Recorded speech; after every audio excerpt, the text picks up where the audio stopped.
भूतिया हवेली और गौ माता की कथा। यह कहानी एक छोटे से गांव की है जो उत्तर भारत के एक सुदूर इलाके में स्थित था। गांव में सभी लोग अपनी अपनी जिंदगी में व्यस्त थे, लेकिन गांव के कुछ हिस्सों में एक ऐसी अजीब सा डर फैला हुआ था। गांव के कुछ दूर एक पुरानी हवेली खड़ी थी जो भूतिया हवेली के नाम से प्रसिद्ध थी। उस हवेली के बारे में कई किस्से सुनने को मिलते थे। कहा जाता है कि हवेली में रात के समय अजीब आवाजें आती थी, जैसे चीख पुकार या किसी की मदद की पुकार। लोग कहते हैं कि वहाँ एक आत्मा बसी है जो हर किसी को परेशान करती है। गांव वालों के बीच इस हवेली को लेकर काफी डर और भय था। यह माना जाता था कि जो भी हवेली के पास जाता उसकी आत्मा कभी वापस नहीं लौटती। इस गांव में एक लड़का था जिसका नाम कृष्ण था।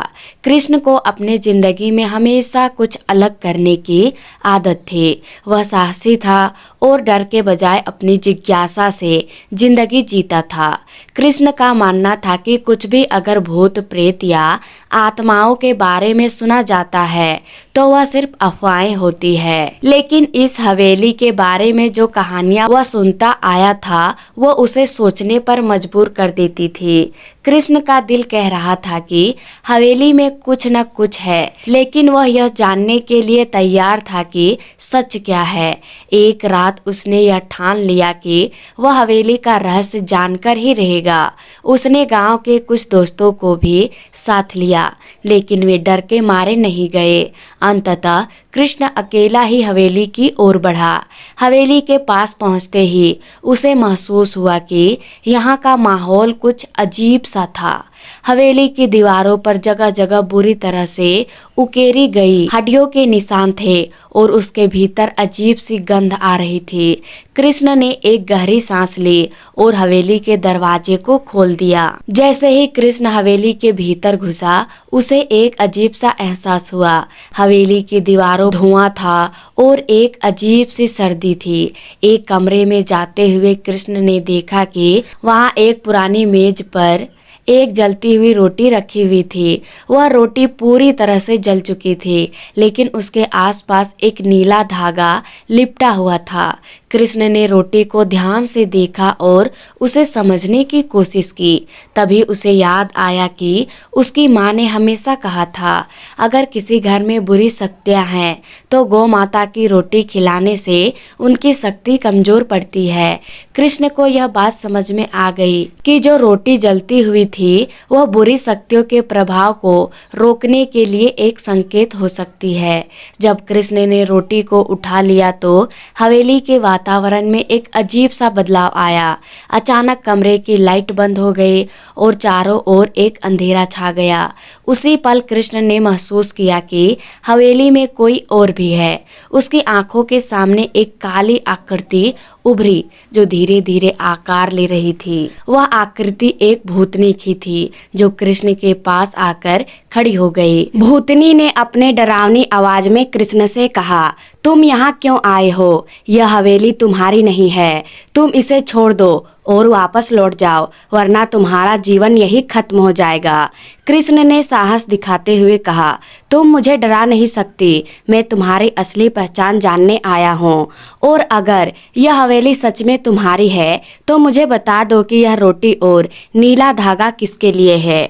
भूतनी की आंखों में गुस्सा और आक्रोश था, लेकिन वह कुछ नहीं कह पाई। कुछ देर बाद भूतनी ने चुपचाप कहा, यह रोटी तुम्हारे बचाने के लिए नहीं, बल्कि तुम्हारी आत्मा को मेरे साथ खींचने के लिए रखी गई थी। नीला धागा तुम्हें यहाँ लाने के लिए था, लेकिन तुम एक अच्छी आत्मा हो। तुम यहाँ आते हो तो तुम्हारी सजा नहीं होगी। कृष्ण ने उससे पूछा, तुम कौन हो और तुम क्यों यहाँ बसी हुई हो? भूतनी ने अपना सिर झुकाया और कहा, मैं एक समय इस हवेली में मालिक थी। मैंने अपनी आत्मा को यमराज से बचाने के लिए यह हवेली बनाई थी, लेकिन मैं भूल गई कि बुरे कर्मों का हिसाब हमेशा भगवान के पास होता है। मैं यहाँ फंसी रह गई। कृष्ण ने देखा कि भूतनी की आंखों में सचमुच बहुत दुख था, लेकिन वह जानता था कि उसे इस सच्चाई को सामने लाना होगा। कृष्ण ने तुरंत गौ माता का ध्यान किया और रोटी को हवेली के बाहर लेकर गया। गांव में एक मंदिर था जहां गौ माता की पूजा होती थी। कृष्ण ने वहां रोटी को चढ़ाया और कहा, हे गौ माता, कृपया इस भूतनी की आत्मा को मुक्त करो और इस हवेली को शांत करो। अचानक रोटी में से हल्की सी रोशनी निकली और हवेली का वातावरण शांत हो गया। भूतनी की आत्मा धीरे धीरे अदृश्य हो गई और हवेली में एक ठंडक आ गई, जैसे कोई बुरी शक्ति वहां से चली गई हो। कृष्ण ने महसूस किया कि अब हवेली में कोई डर नहीं था। लौटने लगा। हवेली के पास आते ही उसने देखा कि वहां एक बूढ़ी महिला खड़ी थी। वह महिला बहुत दयालु और संतुष्ट दिख रही थी। महिला ने कृष्ण से कहा, तुमने सही किया बेटे, तुमने गौ माता की शक्ति को महसूस किया और हवेली को शांति दी, लेकिन तुम यह नहीं जानते थे कि वह भूतनी मेरी ही बहन थी। वह अपने कर्मों से भटक गई थी, लेकिन तुमने उसकी मदद की। कृष्ण हैरान होकर पूछा, आप कौन है? महिला हंसते हुए बोली, मैं वही हूँ जो तुम्हारे साथ भूतनी के रूप में थी। मैंने गौ माता की मदद से अपनी गलती को स्वीकार किया और अब यहाँ शांति है। कृष्ण अब समझ चुका था कि जिन भूत प्रेतों को लोग डरावनी शक्तियाँ मानते हैं, वे भी कभी कभी अपनी गलतियों के कारण फंस जाते हैं और गौ माता की सेवा और आशीर्वाद से वे सही रास्ते पर आ सकते हैं। राधे राधे।